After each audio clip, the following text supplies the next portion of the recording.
The inclusive summer camp by Tactopus brings to you Champion Connector. You'll need paper, color pen or pencil. Kids love art games. This one is a simple hand-eye coordination activity that also allows your child to practice tree writing skills while creating pretty patterns. Take a sheet of paper and draw 4 to 5 small characters or numbers randomly across the sheet.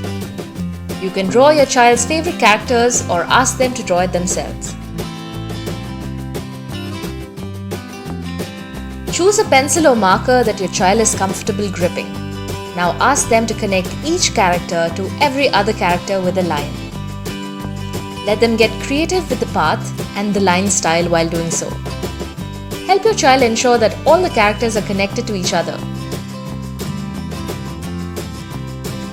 Observe the interesting patterns that emerge. With older kids, use this as a matching or sequencing activity. Use numbers or alphabets to connect and create a complete shape at the end. Bravo! You are now a champion connector. Take a video or a selfie and tag us. Follow, like, comment and share.